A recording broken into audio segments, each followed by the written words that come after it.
Richard Matheson's I Am Legend begins, as all great mid-century nightmares do, with a man who has absolutely no one left to talk to except himself and a bottle. Robert Neville, the last human being on Earth, spends his days staking vampires and his nights getting quietly drunk while pretending that jazz records and garlic garlands amount to a social life. It's not exactly the glamorous end of the world, but that's the point. Matheson wasn't writing about apocalypse as spectacle. He was writing about the grinding loneliness of survival, the tedium of being the only one left to care whether the bins go out. Published in 1954, I Am Legend arrived in the atomic afterglow of Hiroshima and the creeping paranoia of the Cold War. America was learning to fear its own shadow, and Matheson captured that anxiety perfectly. He took the supernatural vampire myth and ran it through a microscope until it looked disturbingly plausible. In his world, Dracula doesn't need a cape or a coffin, just a highly infectious bacterium and a planet full of people with bad immune systems. It's the first truly modern monster story, less about fangs and crucifixes, more about science gone wrong and society dissolving quietly behind locked doors. Neville's Los Angeles isn't a glamorous wasteland. It's a rotting suburb with dust on every surface, 1,000 corpses in every cul-de-sac, and a lingering smell of yesterday's barbecue that used to be someone's neighbor. By day, he scavenges for supplies and runs tests on dead bodies, desperately trying to make sense of the plague. By night, he drinks himself to sleep while the undead hammer at his door, shouting his name like drunk ex-colleagues who won't take a hint. It's monotonous, claustrophobic, and weirdly believable. Matheson understood that the end of the world wouldn't feel cinematic. It would feel repetitive. It would feel boring. And that boredom would drive you insane long before the monsters got you. What makes Neville interesting isn't that he survives. It's that he keeps trying to make sense of it all. His research turns superstition into science.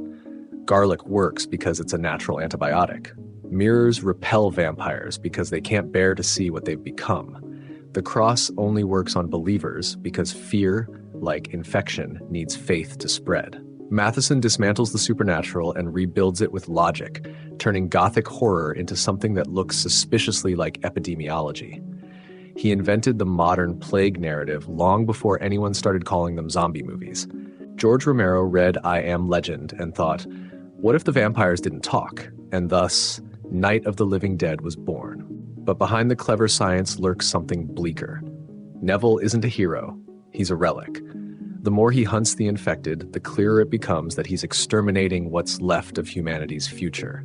They're learning, organizing, maybe even rebuilding a society of their own. He's the bogeyman of a new species, the legend they tell their children to make them behave. It's a perfect reversal. The last man becomes the monster. In that twist, Matheson does what few horror writers manage. He makes extinction feel like an act of mercy. There's a bitter kind of humor running through the book. Neville's daily routines are pathetic attempts at normality. He repairs his house as if home insurance still exists, files his research notes no one will ever read, and listens to records as though the music means anything in a world without applause.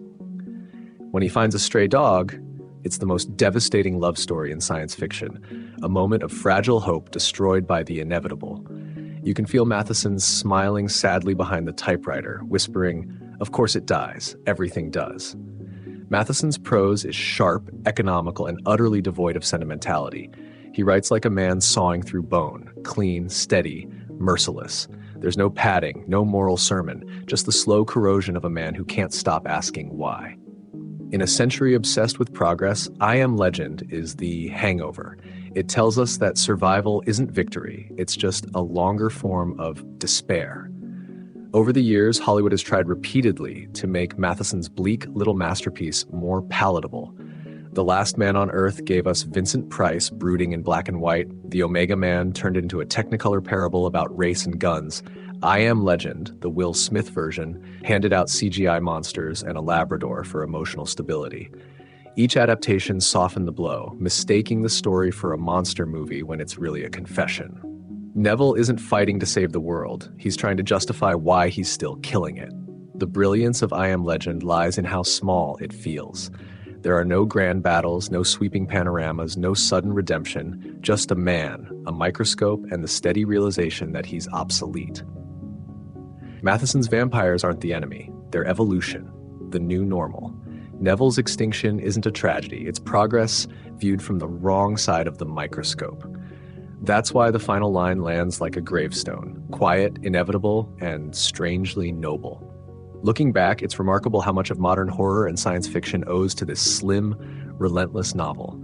Every story about viral outbreaks, zombie apocalypses, or lone survivors barricading themselves against the dark is a descendant of Matheson's idea. He redefined horror as something internal, the collapse of reason, the failure of belonging, the terror of being the last sane voice in an insane world.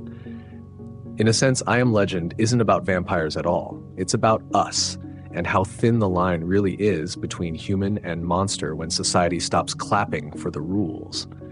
Matheson gives us a world stripped of myth, stripped of hope, stripped of audience, and somehow in that emptiness finds meaning.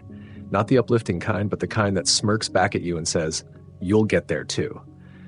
The apocalypse, after all, is just another form of loneliness, and Robert Neville, poor doomed bastard, was simply the first to find out what that really feels like.